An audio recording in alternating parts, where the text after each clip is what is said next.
Matilda O'Donnell McElroy was the famous Irish nurse on duty in the U.S. during the Roswell Incident in 1947.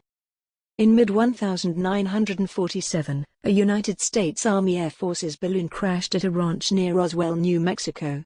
Following wide initial interest in the crashed flying disc, the U.S. military stated that it was merely a conventional weather balloon. Matilda O'Donnell McElroy is best known for or by the alien interview, and now the famous Irish nurse on duty tasked with conducting the interviews.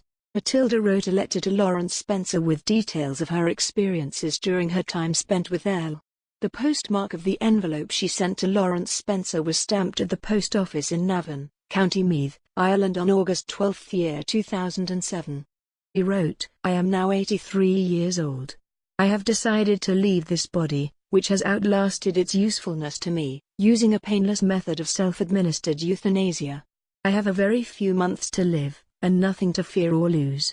I have moved away from Montana, where my husband and I lived for most of my life, to spend our remaining days in a rented upstairs bedroom in a house in the homeland of my husband's family in County Meath.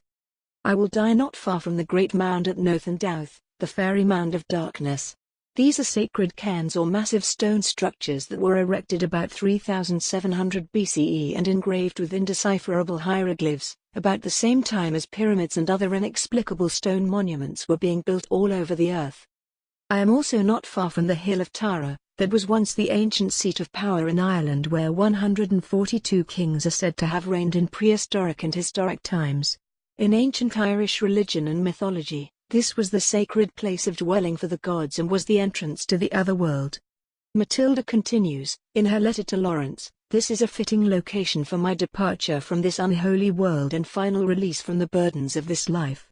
The crystal clear perspective of hindsight has revealed a higher purpose to me, assisting the survival of the planet, all living beings and life forms in our galaxy. The government establishment has chosen to protect the people from knowledge of such matters. In fact, the only protection afforded by ignorance and secrecy is to hide the private agenda of those in power to enslave others. And, by doing so, to disarm every perceived enemy, an ally, through superstition and stupidity. Cover-up which did affect her greatly over a period of 60 years, she writes, the factual nature of the material could be easily dismissed or discredited by any agency for whom national security is used as a personal shield against scrutiny and justice.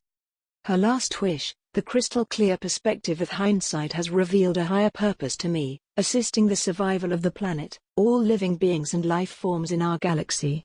Perhaps the information in these documents will serve as a stepping stone to a better future for mankind."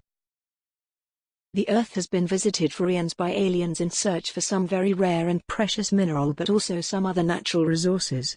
These resources are essential to technical high advanced civilizations. The visiting aliens/miners were originally forced to mine for themselves, but that all has changed. Now working with a small group of profiteers and shielded by a government-created smokescreen. In the reports and documents sent by Matilda, the interviews held with the alien was not conducted by speech, but by thoughts. Matilda conducted her questioning by telepathy. Her reports, and from the autopsy report, Matilda claims that the alien's body was purely only for the purpose of transport. The bodies had no requirement for food or fluids, with very little body muscle or tissue. They do not appear to be of any gender and do not appear to form any sexual attraction. They exist by electrical energies. On examination of the crashed spaceship, it was reported that inside the craft there were no controls for maneuvering or flying, but rather operated by energy and telepathically. Report gives details of the questions asked. One of those questions, "Why are you here?" The response, "We observe, we are of a much higher dimension. We are the creators." What is fascinating about the 1947 Roswell incident is that the details and explanations given by the interviewed alien is some of the experiences that as a paranormal investigator experiences in today's world.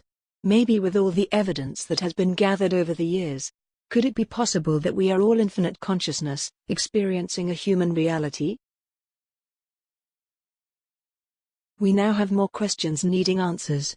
We believe the truth is out there, with more and more evidence being found from years before.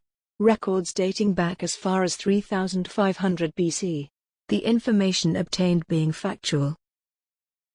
Thank you for watching and we hope you enjoyed. Please subscribe if not already, hit the like button and remember to hit the bell button to be notified of further videos. For now, our friends, peace and love to you all.